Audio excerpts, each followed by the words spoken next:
नमस्कार, मैं रवीश कुमार। अमेरिका सहित यूरोप के कई शहरों में गजा पर इजरायली हमले और फलस्तीन की मांग को लेकर लगातार प्रदर्शन हो रहे हैं। इन प्रदर्शनों का भले इजराइल पर असर नहीं हो रहा है, मगर क्या अमेरिकी सत्ता की गलियारों पर दिखने लगा है? फ्रांस भी अब अमेरिका की भाषा बोलने लगा है, गजा के नागरिकों के हक की बात करने लगा है। हम आज के इस वीडियो में अमेरिका के पूर्व राष्ट्रपति बराक ओबामा के बयान और फलस्तीन की मांग को लेकर दुनिया भर में जितने प्रदर्शन हो रहे हैं उनकी चर्चा करेंगे। आमतौर पर मीडिया में खाना पूर्ति की तरह इन प्रदर्शनों को दिखाया जाता है, लेकिन क्या अब इनका असर अमेरिका पर पड़ रहा है? क्या इसका असर बाइडेन से लेकर ओबामा के पत्र में दिख रहा है? इस पर बात करेंगे, लेकिन पहले उन पहलुओं को देखना जरूरी है कि इजराइल के हजारों बम बरसाने के अधिकार का समर्थन करने वाले तमाम देशों के प्रधानमंत्रियों और राष्ट्रपतियों ने मानवता और उदारता का कौन सा शानदार उदाहरण पेश किया है। इजराइल और इजिप्ट को मनाकर रफा की सीमा से मदद की सामग्री रवाना कर दी गई। 2000 ट्रक सामग्री की जरूरत है, मगर गजा के भीतर जाने वाले इन ट्रकों की संख्या 100 या 200 भी नहीं।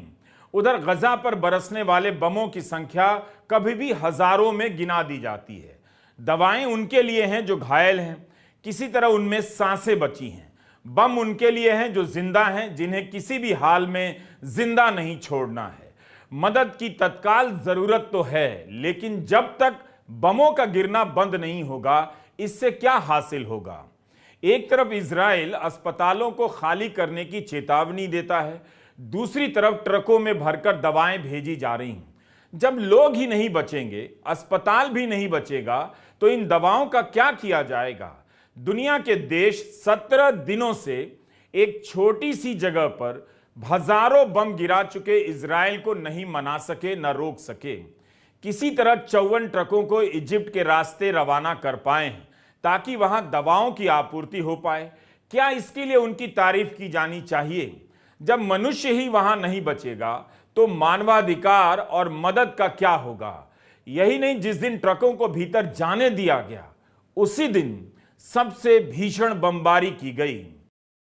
इजिप्ट की सीमा से अंतर्राष्ट्रीय मदद का पहुंचना शुरू हो चुका है। अन्य देशों के साथ साथ भारत ने गजा के लोगों के लिए 40 टन की मदद भेजी है।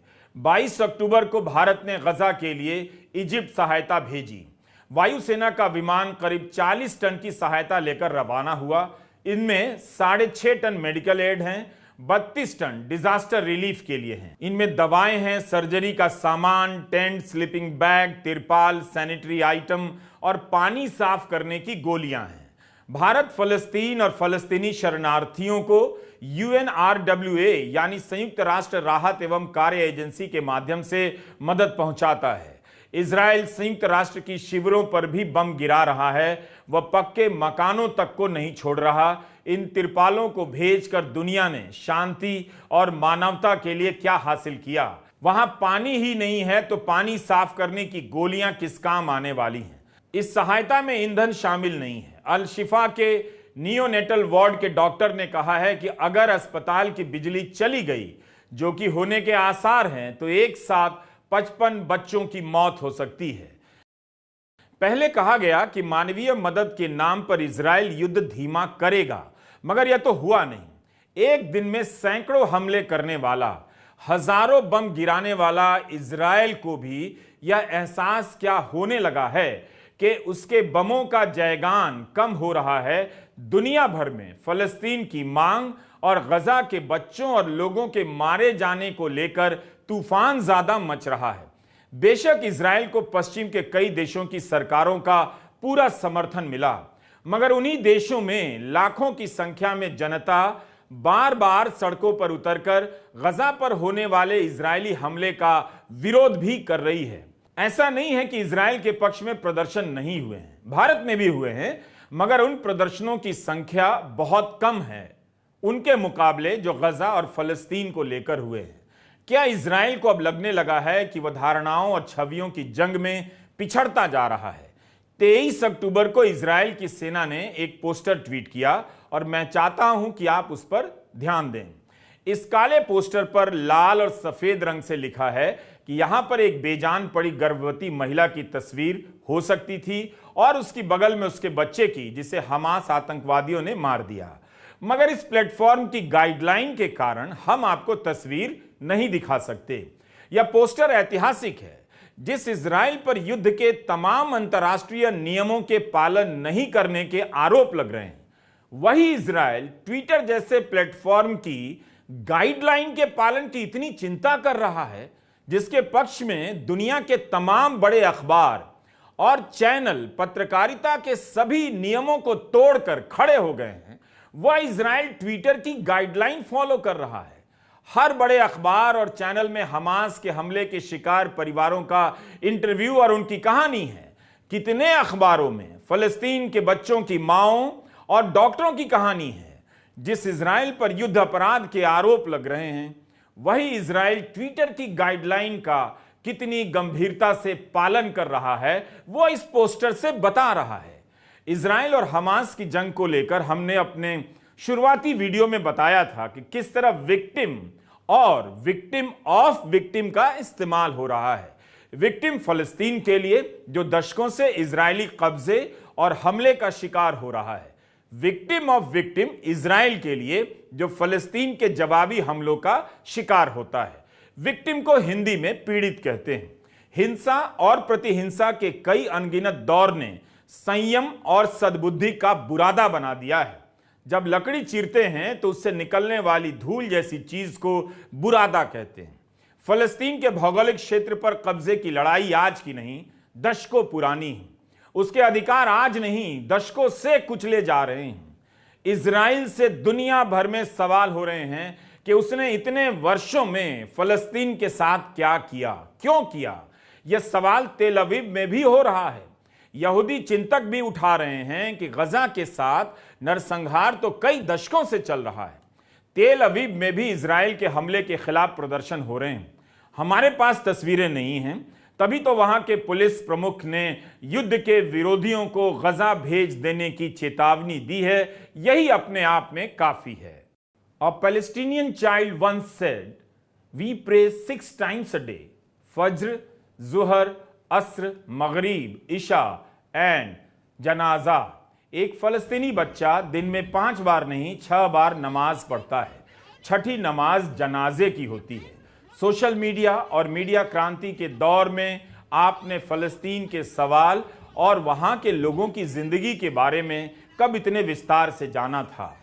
फलस्तीन का सवाल और गजा, वेस्ट बैंक के लोगों की गुलाम जिंदगी से दुनिया अनजान ही रही। आज तेजी से इन प्रदर्शनों के कारण फलस्तीन का सवाल लोगों तक पहुंच रहा है। बॉस्टन शहर में गजा में हो रहे नरसंहार को रोकने के लिए बड़ी संख्या में लोग सड़कों पर आए। हमें अमेरिका, बेल्जियम और ब्रिटेन से बहुत सारे प्रदर्शनों के वीडियो मिले हैं। लंदन में लगातार दूसरे हफ्ते प्रदर्शन हुए। 1 लाख लोगों के शामिल होने की रिपोर्ट आ रही है। ब्रिटेन के प्रधानमंत्री निवास डाउनिंग स्ट्रीट के पास रैली हुई। बर्मिंघम, बेलफास्ट, कार्डिफ और सेल्फोर्ड में छोटे छोटे प्रदर्शन हुए। कार्डिफ में वेल्स की संसद तक 1000 लोगों ने फलस्तीनी झंडा लेकर मार्च किया। मांग की कि युद्ध विराम हो और लोगों तक पूरी सहायता पहुंचे। बेल्जियम से लेकर वॉशिंगटन और न्यूयॉर्क, बॉस्टन, फिलाडेल्फिया में फलस्तीन के सवाल और गजा के बच्चों और महिलाओं पर बम गिराने के खिलाफ प्रदर्शन हुए हैं। न्यूयॉर्क में कई जगहों पर बहुत बड़े प्रदर्शन हुए। ब्रुकलिन में 5 मिनट की चेतावनी दी गई और उसके बाद 19 लोगों को गिरफ्तार कर लिया गया। जर्मनी के डसेल्डॉर्फ में भी प्रदर्शन हुआ, बर्लिन में हुआ। जर्मनी में सेंट्रल काउंसिल ऑफ ज्यूज ने प्रदर्शन किया, जिसमें कई पार्टियों और संगठन के लोग शामिल हुए। इस्तांबुल में इजरायली दूतावास के बाहर प्रदर्शन हुए। Frankfurt, Paris, Vienna, Bucharest, Bangkok, Jordan के अम्मन सहित अनेक शहरों में प्रदर्शन हो चुके हैं। आप देखेंगे कि इन तमाम शहरों में सड़कों पर उतरे लोगों की और वहां के राष्ट्रपति या प्रधानमंत्री की भाषा बहुत अलग है। प्राथमिकताएं भी अलग हैं। शायद इसीलिए इजराइल को लगता है कि जब तक दुनिया की ताकतवर सरकारें उसके साथ हैं, उसके हमले के अधिकार का वकालत कर रही हैं, तब तक उन्हीं देशों में होने वाले इन प्रदर्शनों की चिंता करने की कोई जरूरत नहीं। यह इजराइल का आत्मविश्वास हो सकता है, मगर प्रदर्शनकारियों का भी आत्मविश्वास अभी नहीं हिला है। वे अपनी मांग और सवालों को लेकर मुखर होते जा रहे हैं, बार बार प्रदर्शन कर रहे हैं, अलग अलग शहरों में कर रहे हैं। मगर हम आगे देखेंगे इस वीडियो में कि किस तरह इन प्रदर्शनों के कारण अब सरकारों और नेताओं की भाषा बदलने लगी है। जैसे इस पोस्टर पर लिखा है, अमेरिका इजराइल के नस्ल भेद को पैसा देना बंद करे। यहां मौजूद कई पोस्टरों पर लिखा मिला कि नरसंहार बंद हो, एक होलोकॉस्ट दूसरे होलोकॉस्ट को सही नहीं ठहरा सकता। होलोकॉस्ट उस घटना को कहते हैं जब हिटलर ने दम घोटकर लाखों यहूदियों को मरवा दिया। इस पोस्टर पर लिखा है कि पश्चिमी पत्रकारों के हाथ फलस्तीनी खून से रंगे हैं। ब्रिटेन के 2 शहरों में बीबीसी के दफ्तर के बाहर प्रदर्शन हुआ। दोनों जगहों पर बीबीसी की कवरेज की निंदा हुई। बेलफास्ट में बीबीसी के दफ्तर के बाहर प्रदर्शन हुआ। सेल्फर्ड में भी मीडिया सिटी कॉम्प्लेक्स के बाहर प्रदर्शन हुआ, जहां बीबीसी का दफ्तर है। जनता का सड़कों पर आना मीडिया के नैरेटिव को भी चुनौती दे रहा है। ज्यादातर मीडिया इजराइल के साथ है, मगर जनता को सड़कों पर देखकर इजराइल को भी पता चलने लग गया होगा कि मीडिया का प्रोपेगेंडा जनता को बहुत ज्यादा प्रभावित नहीं कर रहा है। मीडिया में भी कुछ संस्थानों ने इस प्रोपेगेंडा पर सवाल उठाने शुरू कर दिए हैं। इन प्रदर्शनों में बहुत सारे ऐसे लोग हैं जो किसी दूसरे देशों पर कब्जा करने, वहां के लोगों के मानवीय अधिकारों को कुचल देने, हिंसा और युद्ध के विरोधी होते हैं। इन प्रदर्शनों में आप देखेंगे कि अमेरिका के दोहरेपन की भी बहुत आलोचनाएं हो रही हैं। केवल अमेरिका में नहीं हो रही, मध्य पूर्व के देशों में भी हो रही हैं, और उन देशों में भी जहां के शासक अमेरिका के हमदर्द हैं और साथ देते हैं। जाहिर है इस वक्त केवल इजराइल के हिसाब से धारणाएं नहीं बन रही हैं। गजा के बच्चों की तस्वीरों ने भी उतनी ही मजबूती से फलस्तीन के साथ जितने भी शोषण हो रहे हैं और अतिक्रमण हो रहे हैं उनको उभारा है। यह तब और साफ होगा जब आप इन प्रदर्शनों में आने वाले लोगों और उनके नारों को सुनेंगे, समझेंगे। इनमें आने वाले वो लोग हैं जो अपने अपने देश में रहते हुए वहां के समाज में मौजूद नस्ल भेदी, रंग भेदी सोच का विरोध करते हैं। आप किसी भी प्रदर्शन के भीतर लगने वाले नारे, पोस्टरों पर लिखे नारों को पढ़ लीजिए, वहां आने वाले लोगों से बात कर लीजिए, पता चलेगा कि इनमें शामिल लोग केवल मुसलमान नहीं हैं, जबकि धारणा बनाई जा रही है कि इनमें केवल मुसलमान हैं। इसकी वजह भी हमास ही है, जिसने हमले के साथ मजहब का इस्तेमाल किया। हमास के हमले के कारण भले ही फलस्तीन का सवाल मुख्य धारा में आया है, मगर धार्मिक रंग देने से यानी इस्लामीकरण करने से इसे धक्का भी पहुंच रहा है। स्कॉटलैंड के शहर डंडी की आबादी ठीक से 1.5 लाख भी नहीं है। यहां भी प्रदर्शन हुए हैं। सोशलिस्ट और छात्र संगठनों के प्रदर्शन थे, जिनमें आम लोग भी शामिल नजर आए, अपने बच्चों को भी साथ लेकर आए। इसी स्कॉटलैंड के प्रथम मंत्री ने कहा है कि वे गजा के शरणार्थियों का खुले दिल से स्वागत करते हैं। इजराइल चाहे जितना भी इन प्रदर्शनों को खारिज करे, अनदेखा करे, मगर उसे एहसास तो है कि पहली बार उन्हीं पश्चिमी देशों में इस तरह से जनता सड़कों पर उतरी है जहां उसकी पूजा होती थी। इन प्रदर्शनों का वहां की सरकारों पर आज न कल असर तो होगा ही। भले ही अमेरिका और फ्रांस उसके साथ हैं, लेकिन दिखावे के लिए ही सही उन्हें इन प्रदर्शनों की भी आवाज सुननी पड़ेगी। इजराइल को लगता है कि इन प्रदर्शनों का मुकाबला प्रोपेगेंडा से किया जा सकता है।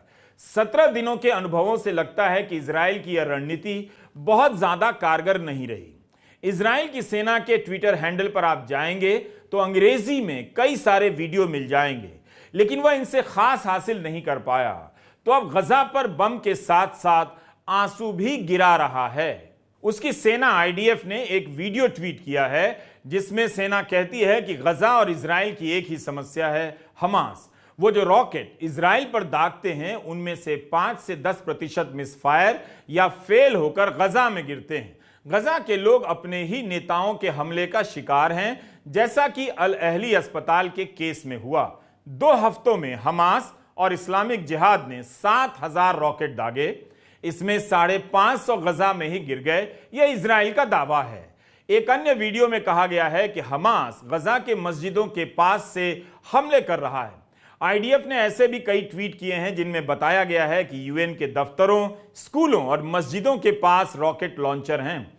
अपने वीडियो में आईडीएफ कहती है कि पानी के लिए जो ईंधन इस्तेमाल होना चाहिए उसे हमास इस्तेमाल कर रहा है।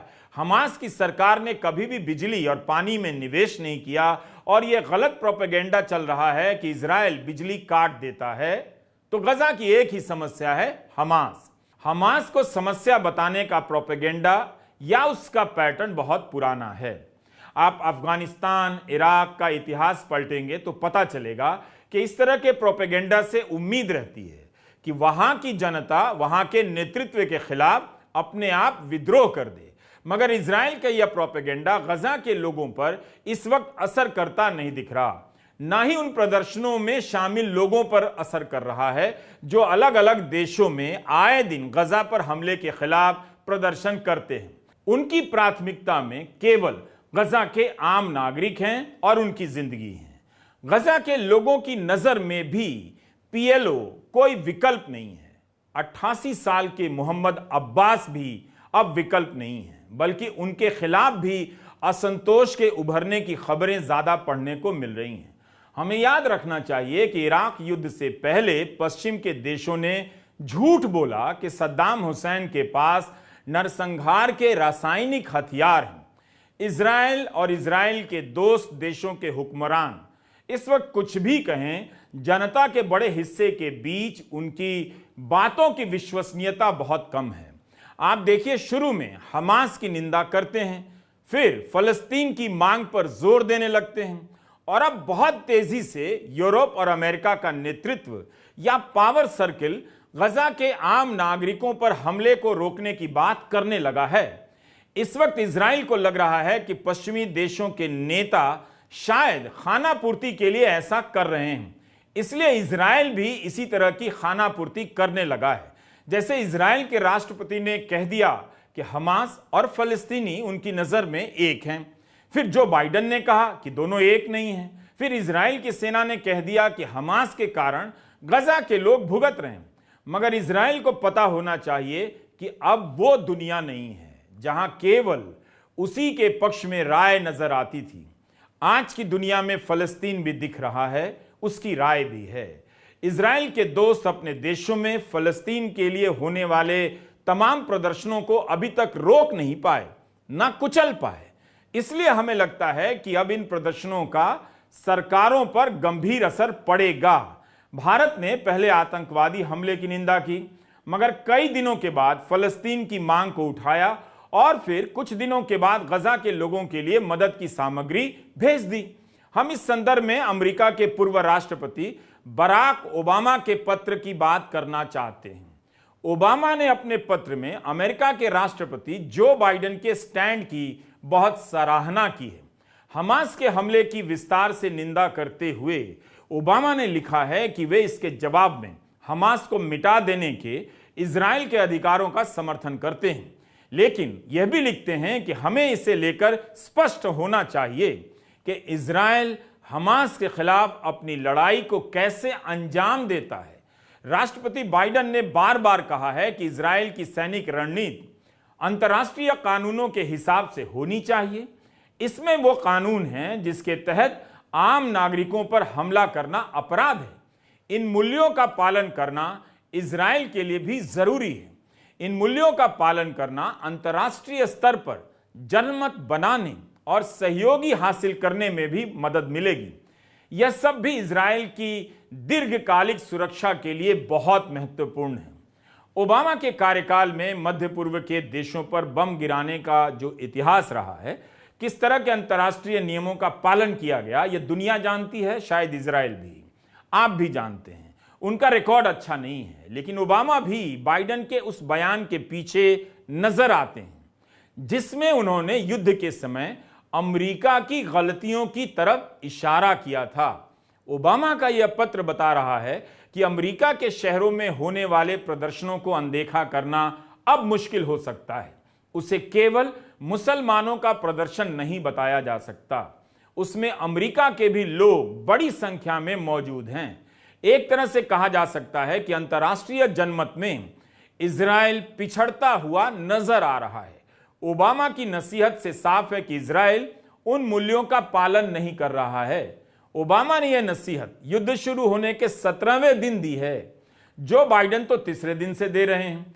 ओबामा के इस पत्र में केवल इजराइल को लेकर चिंता नहीं है, बल्कि जिस तरह से दुनिया भर में प्रदर्शन हो रहे हैं उनमें अमेरिकी दोहरेपन को उजागर किया जा रहा है, उससे भी ओबामा चिंतित लगते हैं। आप देखेंगे कि बाइडेन ने जिसे फुटनोट की तरह कहा, यानी बहुत बाद में कहा, कहने के लिए कहा, ओबामा उस पर बहुत ज्यादा जोर देते हैं और यह नसीहत एक तरह से बाइडेन को भी दी जा रही लगती है।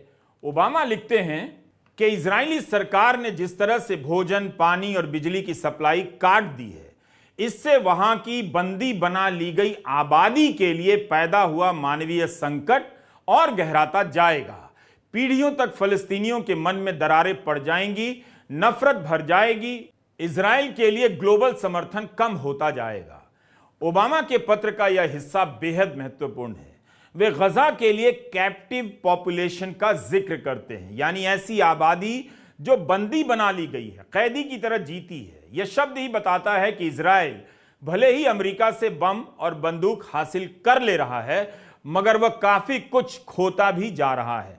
ओबामा ने युद्ध के विनाश को समझने के लिए न्यूयॉर्क टाइम्स के एक लेख और बाकी कई वेबसाइट के भी लेखों को साझा किया है, जिसमें इजराइल और फलस्तीन के संघर्षों का इतिहास है।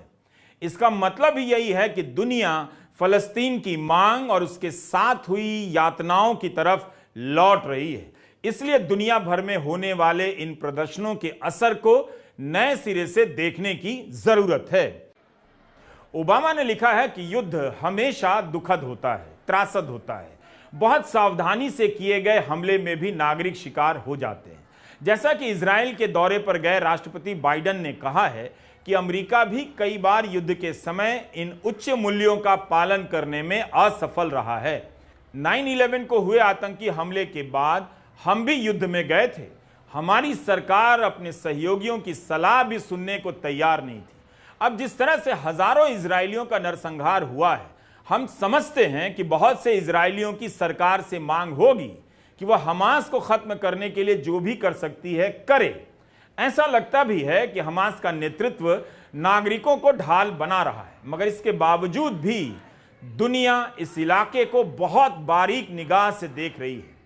ओबामा कहते हैं कि इजराइल का कोई भी रणनीतिकार अगर इसे अनदेखा करता है, नागरिकों के मारे जाने को नजरअंदाज करता है, तो अंत में यह उसके लिए भारी पड़ेगा। इस पत्र से गुजरते हुए अमेरिका और बाइडेन का अकेलापन नजर आ रहा है। ऐसा लग रहा है कि उसे समझ आ गया है कि वह भी जनमत में पिछड़ रहा है। इजराइल को वह कई स्तर पर नसीहत दे रहा है, मगर कब तक नसीहतों के सहारे अपनी साख बचाएगा। बार बार होने वाले इन प्रदर्शनों से अमेरिका को समझ में आ गया है कि जनता की राय को अब लंबे समय तक नजरअंदाज नहीं कर सकते। इन प्रदर्शनों में आने वाले लोग अमेरिका को संदेह की निगाह से देख रहे हैं। कई जगहों पर जुर्माना है, पुलिस की रोक है, फिर भी लोग आ रहे हैं और अभी तक सारे प्रदर्शन शांतिपूर्ण हुए हैं। तो बाइडेन पर भी दबाव है। अमेरिकी सीनेट के 55 सांसदों ने राष्ट्रपति को पत्र लिखा है कि इजराइल पर दबाव डालिए कि वह गजा के आम लोगों को निशाना न बनाए। इन प्रदर्शनों का दबाव लगता है फ्रांस पर भी दिख रहा है। मैक्रो इजराइल पहुंचे हैं। खबर है कि वे वेस्ट बैंक भी जाएंगे और रमाल्ला में पीएलओ के नेता मोहम्मद अब्बास से मुलाकात करेंगे। फ्रांस 24 नाम के न्यूज चैनल और वेबसाइट ने लिखा है कि वेस्ट बैंक में मोहम्मद अब्बास के खिलाफ प्रदर्शन हो रहे हैं। इस वक्त वे गजा और वेस्ट बैंक के लोगों में बहुत ज्यादा भरोसेमंद नेता के रूप में नहीं देखे जा रहे। यही कारण है कि इजराइल के दौरे पर आए फ्रांस के राष्ट्रपति मैक्रों पर भी दुनिया की नजर है। मैक्रों ने खुलकर इजराइल का साथ दिया, मगर फ्रांसीसी समाचार एजेंसी एएफपी ने कहा है कि मैक्रों नागरिक आबादी की सुरक्षा का मुद्दा भी उठाएंगे, साथ ही गजा में सहायता पहुंचाने के लिए समझौते की बात रखेंगे। मैक्रों ने अपील की है कि इजराइल टकराव को और ना बढ़ाए। फ्रांस ने कहा है कि हिजबुल्लाह के संपर्क में है। नेतन्याहू ने 23 अक्टूबर को कहा कि हिजबुल्लाह ने युद्ध में शामिल होने की कोशिश की तो लेबनान के लिए नतीजा भयानक होगा। मैक्रो ने जेरूसलम में कहा कि जो हुआ उसे कभी नहीं भुलाया जाएगा। मैं यहां अपनी सॉलिडेरिटी जाहिर करने आया हूं। उन्होंने कहा कि पहला उद्देश्य बंधकों की रिहाई है। तो हमास ने अभी तक 4 बंधकों को रिहा किया है। इनमें 2 इजरायली अमेरिकी मूल की हैं और 2 इजरायली हैं। रेड क्रॉस की अंतर्राष्ट्रीय समिति ने कहा है कि उन्होंने बंधकों की रिहाई और गजा से निकालने में मदद की है। कतर सरकार ने इसमें मध्यस्थता की है। दोनों शिकागो से हैं। इनकी सेहत ठीक से बताई जा रही है। इजराइल की ओर से भी पुष्टि की गई है कि दोनों महिलाओं को अस्पताल ले जाया जा रहा है। इजराइल ने कहा है कि 222 बंधक हैं। बाइडेन ने कहा कि इजरायली बंधकों की रिहाई तक जमीनी कार्रवाई को टाल दें। वे अपने दौरे के दौरान भी कह गए थे कि उनके लिए बंधकों की रिहाई से ज्यादा कुछ भी जरूरी नहीं। मगर 23 अक्टूबर को रॉयटर्स में छपा है कि ऊर्जा मंत्री ने जर्मन अखबार को इंटरव्यू दिया है कि बंधकों के चलते इजराइल जमीनी कार्रवाई नहीं रोकेगा। उन्होंने कहा कि इजराइल बंधकों को घर लाने का हर संभव प्रयास करेगा। अगर हमने मन बना लिया तो इस वजह से हमारी कार्रवाई में अब कोई रुकावट पैदा नहीं होगी, फिर चाहे वो जमीनी ही क्यों ना हो। हमास चाहता है कि हम उनसे बंधकों को लेकर बातें करें और सैनिक हमला ना करें, तो यह नहीं होने वाला। अमेरिका के विदेश सचिव न्यूयॉर्क जाने वाले हैं। ब्लिंकन मध्य पूर्व के हालात को लेकर संयुक्त राष्ट्र की सुरक्षा परिषद की मंत्रियों की बैठक में बोलेंगे। इजराइल के अखबार हारेत्स ने खबर दी है कि वहां पर बंधक बनाए गए लोगों के परिजन भी होंगे और प्रदर्शन करेंगे। 24 अक्टूबर की सुबह जो बाइडेन ने फोन पर नेतन्याहू से बात की और कहा कि वे सभी बंधकों की रिहाई सुनिश्चित कराने और अमेरिकी और फलस्तीनी नागरिकों के लिए सुरक्षित रास्ता मुहैया करवाने को लेकर प्रतिबद्ध हैं। बाइडेन के इस बयान की निंदा भी हो रही है कि इजराइल बंधकों की रिहाई तक जमीनी कार्रवाई को टाल दे। सवाल उठ रहा है कि इसके बाद गजा के आम नागरिकों के साथ क्या होगा। बाइडेन ने यह भी कहा है कि गजा में मानवीय सहायता पहुंचती रहे, इसकी बहुत जरूरत है। रॉयटर्स में चीनी मीडिया के हवाले से लिज ली की रिपोर्ट छपी है कि चीन के विदेश मंत्री ने इजराइल के विदेश मंत्री से फोन पर बात की और कहा कि यह टकराव युद्ध और शांति के बीच एक बहुत बड़ा चुनाव है। हम किसी भी समझौते का समर्थन करेंगे अगर वो शांति के हक में होगा। इस रिपोर्ट के मुताबिक उन्होंने ये भी कहा कि चीन इजराइल और फलस्तीन के बीच सुलह के लिए जो योगदान दे सकता है देगा। चीन के विदेश मंत्री ने भी इजराइल से कहा कि हर देश को अपनी सुरक्षा करने का अधिकार है, मगर उसे अंतर्राष्ट्रीय कानूनों का पालन करना चाहिए और नागरिकों की सुरक्षा का ध्यान रखना चाहिए। हम भारतीय चीन के रिकॉर्ड को बहुत ठीक से जानते हैं। चीन मध्य पूर्व में अपनी जगह बनाने के लिए यह सब कर रहा है, मगर अभी भी वहां के शासक अमेरिका के एक बहुत करीब नजर आते हैं। नेतन्याहू ने 17 दिनों तक पूरी ताकत से गजा पर हमला किया। इस हमले से नेतन्याहू इजराइल के लिए क्या हासिल कर पाए? गजा के आम लोगों पर जो तबाही आई है उसने इजराइल को दुनिया भर में कमजोर साबित किया है। ओबामा की इस पंक्ति को आप नजरअंदाज नहीं कर सकते कि ऐसा करने से इजराइल के लिए भविष्य में ग्लोबल सपोर्ट मुश्किल हो जाएगा। नमस्कार, मैं रवीश कुमार।